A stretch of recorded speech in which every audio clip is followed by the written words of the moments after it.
For every victory, for every highlight, for every team in the Summit Athletic Conference, we've got you covered. Like, follow, and subscribe for all the latest.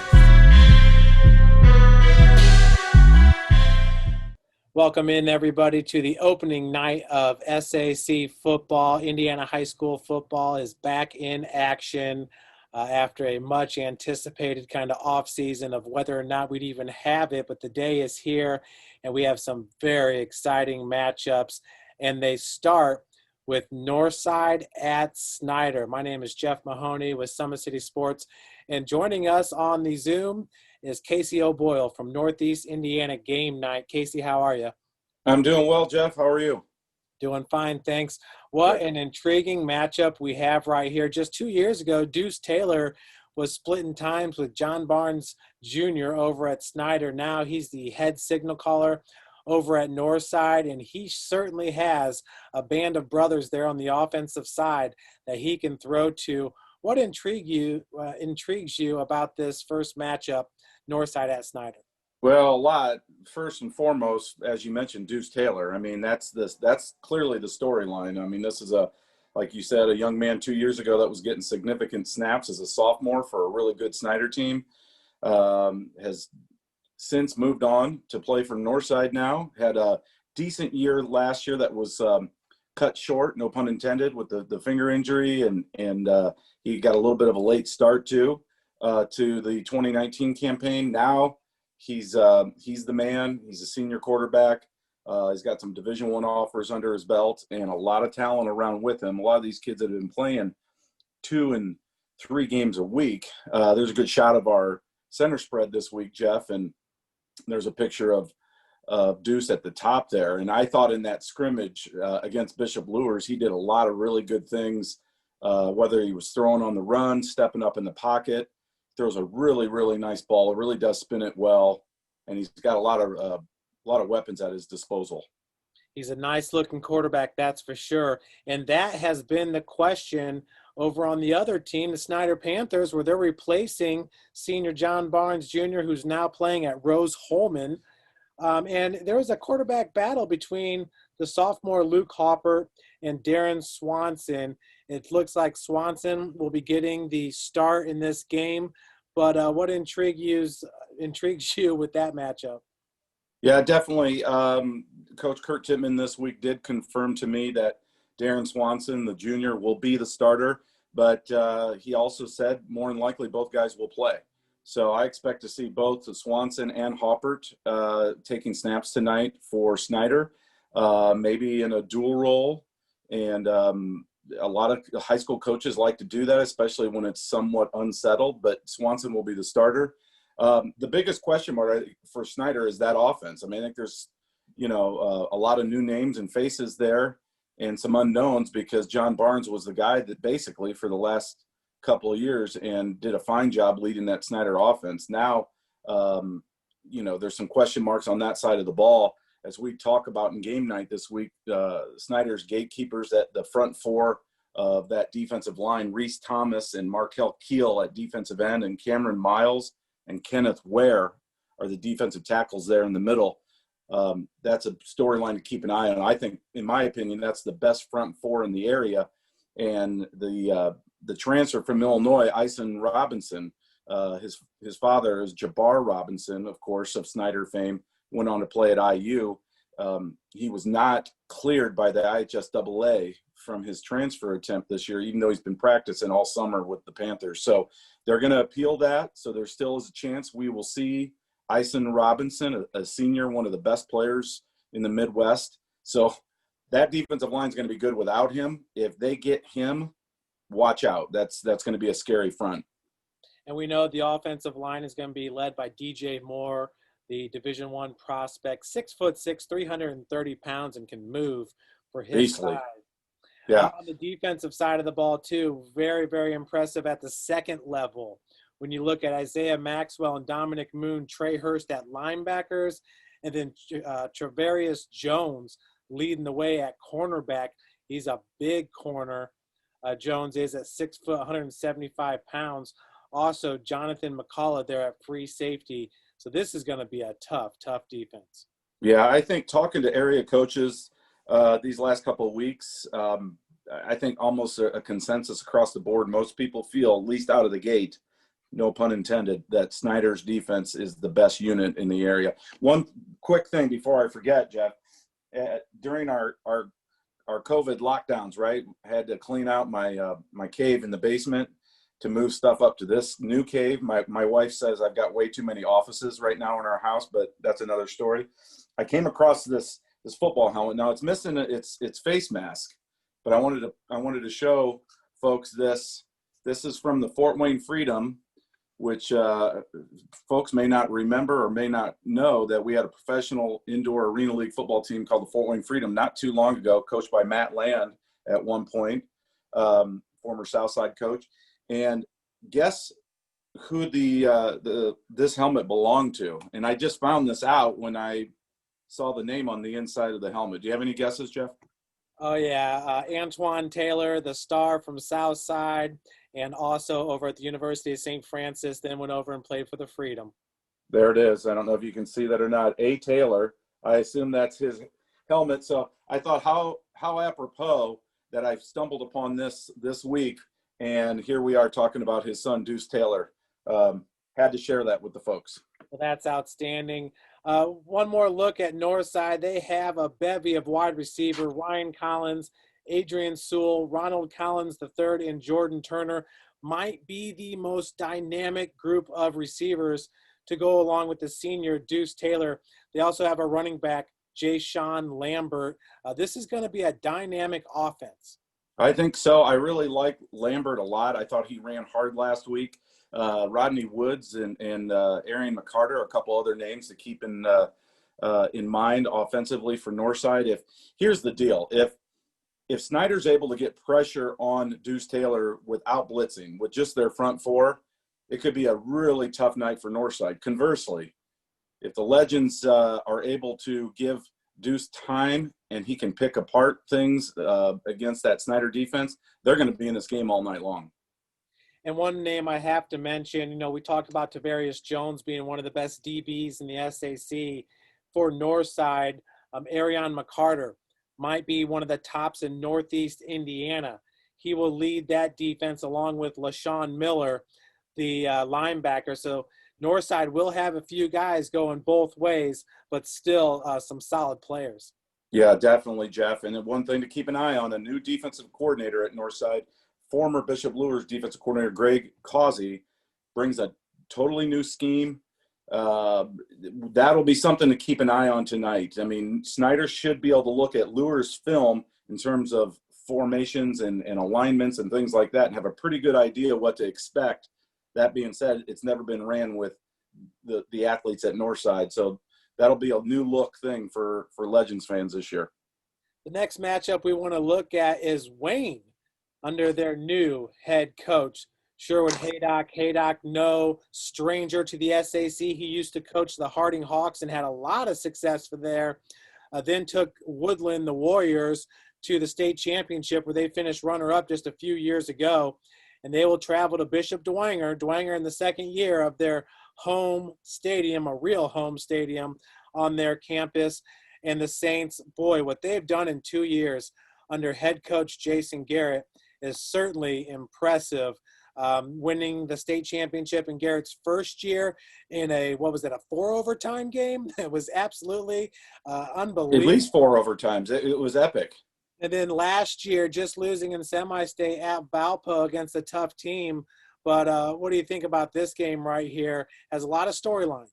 Yeah, a lot of storylines. And again, with the new coaches. I mean, of course, you already talked about Sherwood Haydock. There's a good shot of him there with his mask on out at last week's scrimmage at Spuller Stadium. Sherwood is very familiar with the SAC, even though he spent the last several years out in Woodburn with the Woodland Warriors.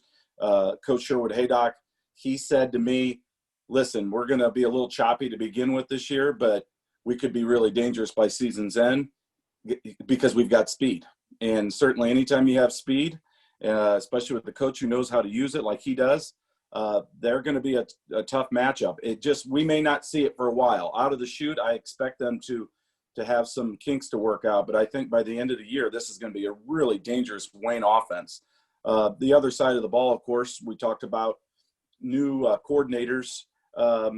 Bishop Dwinger's breaking in two coordinators, and offensive coordinator Brody Dixon takes over for the Saints, and I think that's something to keep an eye on. Formerly at DeKalb, I really like what Brody did at DeKalb. He's a lineman, so he's a run-first guy kind of by nature, but he has some intriguing pass plays that he's already put in, is my understanding, and I really liked how he uses motion and different formations to create mismatches when he was at DeKalb. I expect the same thing for the Saints offense this year. And then defensively, Dan Nepper, who's been with the program, a former Saint player, he's going to employ this same three-man front defense that Coach Casey Kolkman had utilized the last 2 years very successfully. Of course, Coach Kolkman went on to take the job down at Heritage, which he has ties certainly in Monroeville. But those are the storylines for me, that how will Sherwood Haydock bring the Generals back into the SAC? Can he bring them back basically from 0-10 a year ago, make them relevant again? And then, of course, Bishop Dwinger breaking in not one but two new coordinators. Yeah, and a coordinator's best friend is a returning starting quarterback. Brendan Lytle is that guy. And there's no shortage of Tittmans once again on the team. Devin Tittman, one of the top players in the Summit Athletic Conference. Ever since his sophomore year, Devin now is a senior. But what is really intriguing about this team are their tight ends. Jack Tittman and Rocco Sioka, they both go about 6'4", 6'5", kind of remind you of the big tight ends that New England used to send out to the field years ago. Yeah, Rocco Sioka really made a splash during the offseason, starting to generate some recruiting buzz. And I actually spent a little time coaching him as an assistant coach at St. Charles. So I'm familiar with a lot of these kids from the junior classes on down on the St. Charles side of things. And Rocco was really good defensive end back in the day, very physical. And you just don't throw a lot of footballs in grade school football compared to high school, but you could see the potential was there as a big target, and he's really learned how to run better routes. He's got really good hands. As far as jump ball scenarios, the Saints got plenty of options there. Another name to keep an eye on, though, KJ Tittman. That was also at St. Charles, another St. Charles player, a junior running back. A lot of folks over at Dwinger think he might even be better than Devin toting the rock, which would free Devin up defensively. So I wouldn't be surprised if we see a heavy dose of him tonight, especially in the first half. Third game we're going to look at here is Carroll traveling to Bishop Luers. Now, if you were going off returning players in last year's production, then I think Jeffrey Becker, the junior quarterback at Carroll, would be the preseason MVP of the SAC. As a sophomore, he was just such a force for the Carroll Chargers and nearly helped Carroll pull off a upset of Homestead in the sectional championship. And they did beat Snyder in their first sectional game. So what intrigues you about the Carroll Chargers entering this matchup? Yeah, I agree with you, Jeff, especially with Luke Goody at Homestead deciding not to come back and play his senior season and focus on basketball, the Illinois recruit. I think a lot of folks thought that was probably the way that would shake out, and certainly it did. I think that opens the door now for Jeff Becker to be kind of the guy, the go-to guy. I don't think he gets near the appreciation for his running prowess. He's really, really good at tucking it and running. He, whether it's an intentional quarterback draw, which they don't do a ton of because I think they want to keep him healthy, but certainly when the pocket is flush, he makes people miss, and he can run hard and lower his shoulder. He's got a nice burst of speed, and he spins it as well as Deuce does over at Northside. I mean, he definitely throws a great ball. They've got some nice returning players this year, led by Mason Englert at receiver.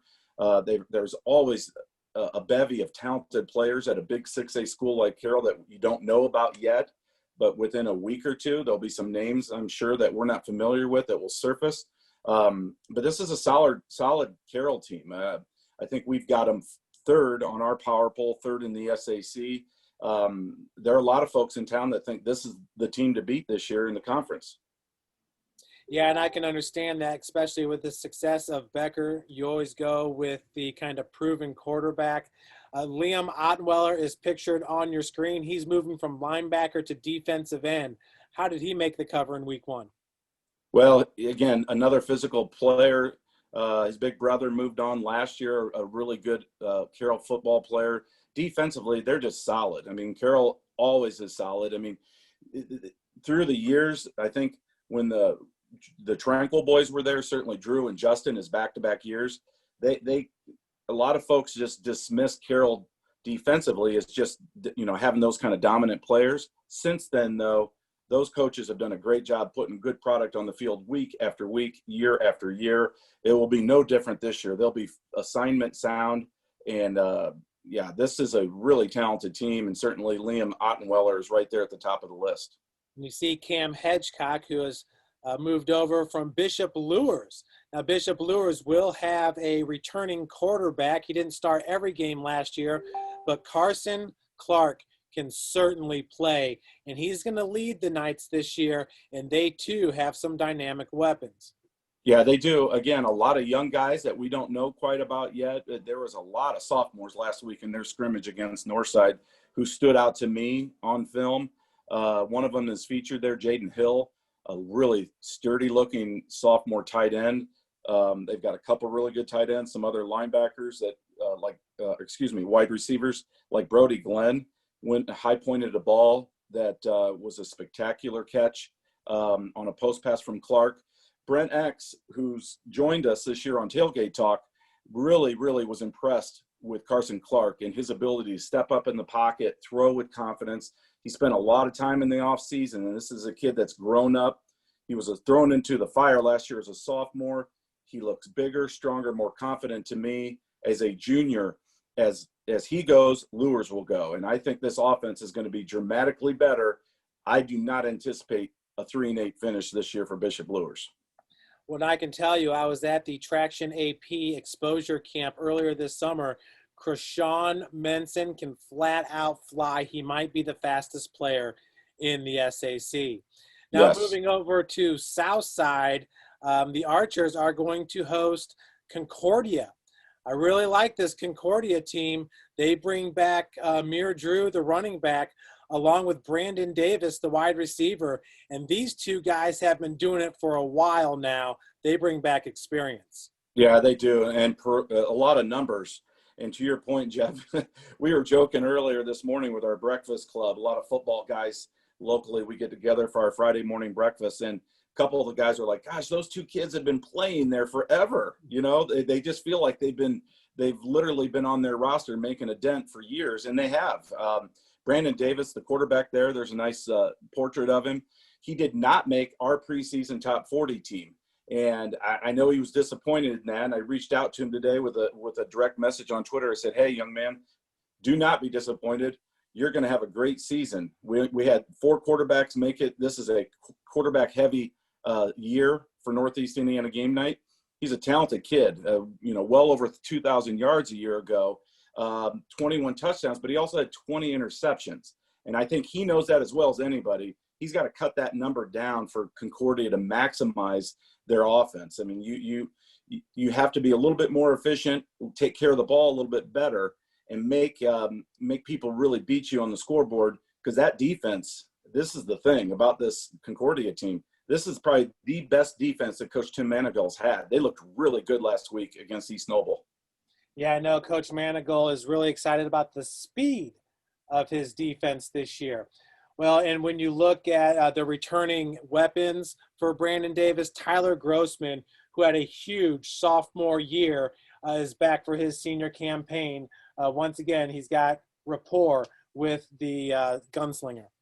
Yeah, no doubt about it. Tyler Grossman and Amir Drew did make our preseason team. Both really good football players, both sides of the ball. There's a lot going on there. And again, this is a Concordia team. If people are talking sleeper teams, I think Northside is kind of the consensus sleeper team amongst most area experts. For my money, I think it's probably the Concordia Cadets. To see them crack the top, 3 or 4 is not out of the question. I mean, they've got some players. Depth will be a concern, because they're not a real deep team, but they are a very talented team. Depth will also be a concern for Southside, And Coach Norfleet and the gang, they've been playing with a lot of heart. Last year, they had a pretty decent season. Obviously, the record wouldn't indicate that it was super successful, but there's a lot of pride starting to be restored at Southside. They have one of the best young athletic directors in the state in Torrey Curry. He's very passionate about his kids and about athletics. But what intrigues you about the Archers? Well, I like what Coach Norfleet is doing. He's patient. He's trying to recruit the hallways. He's trying to get these kids to come out and play Southside football and restore some of that program pride. His son, Roosevelt Norfleet Jr., will be the one behind center tonight. He's not a real big fella, but he throws a nice ball. He's a coach's kid, and he looks like it on film. He's got some weapons around him. Jalen Lattimore will be a two-way standout. He kind of burst onto the scene a year ago as a sophomore. He's going to be one of the best two-way players in the area. Maxwell Burney is an outstanding defensive player, and I think Travis Hapner is really an unheralded tight end, one of the best punters in the area. Will also have to play some defense. I think you alluded to it on one of your previews that Matt Morris is kind of the key, that running back. He did some good things a year ago. If he can stay healthy, they can shorten the game with some long drives and keep, Concordia's high-powered offense on the sideline. They could stick around tonight and put a scare in the Cadets. Well, one thing's for sure, Southside's not going to lay over for any team. They're going to play with a ton of passion. One last game that Summit City Sports will be covering. We're traveling to Garrett for New Haven against the Railroaders. And New Haven, boy, do they have some studs on that team, especially in the linebacking core. Yeah, this talent-wise, you look at these two, and it looks like a huge mismatch, I think, on paper. Speaking with Coach Chris Depew this week on the phone, the head coach at Garrett, he really felt like his guys had a shot. I mean, he seemed really confident to me. This is a rivalry that started, back 70 years ago, and they have not played since 1979, 1980, those back-to-back years. New Haven won both of those, very close contests. They played 10 straight years from 1953 to 62, and then otherwise it's just been renewed now here 40 years later. So pretty exciting to see some of these old rivalries restored, and I know the folks out at Garrett are super excited to have Summit City Sports there tonight. DeAndre Wright, the linebacker from New Haven, is who I was referring to earlier. Boy, is he athletic and big. He can certainly fly around. He's kind of like an athletic Ray Lewis. He is, and he's a great running back as well. He doesn't get as much credit on that side of the ball, but he'll be a big part of their offense, along with quarterback Jakar Williams, who is pictured there. But DeAndre Wright is a 3-year starter and a very, very good player. He also made our PT 40. And speak about that quarterback right there. He looks like he's Byron Leftwich. He is big. Yeah, it's a great comparison. He plays a lot like him. Mm-hmm. You can see he's holding the ball there a little bit like a loaf of bread. I'm sure his coaches probably saw this picture. And somebody pulled him off to the side and said, "Young man, high and tight. Let's make sure we're not turning it over." But what a weapon. And he throws a surprisingly good ball. It doesn't spin it as well as some of the top flight quarterbacks in the area, but he's got a really strong arm. He's a powerful runner, and he's hard to take down. Byron Leftwich or Ben Roethlisberger, one of those types, just a big, strong linebacker playing quarterback. Well, Casey, thanks so much for joining us. That is the Week 1 preview, and we'll be back next week to preview week number 2, and we'll see what game we can pick up outside the area, but it's going to be hard to not go with those New Haven Bulldogs. Excited about that bunch. No doubt. Thanks for having me, Jeff. Welcome to the Summit City, home to the 260's dedicated high school athletes and fans. Each victory and celebration captured by our cameras. Treasure the highlights from the Summit Athletic Conference this season, or complete games live or on demand. After all, nobody's more proud to call Fort Wayne home than SummitCitySports.com.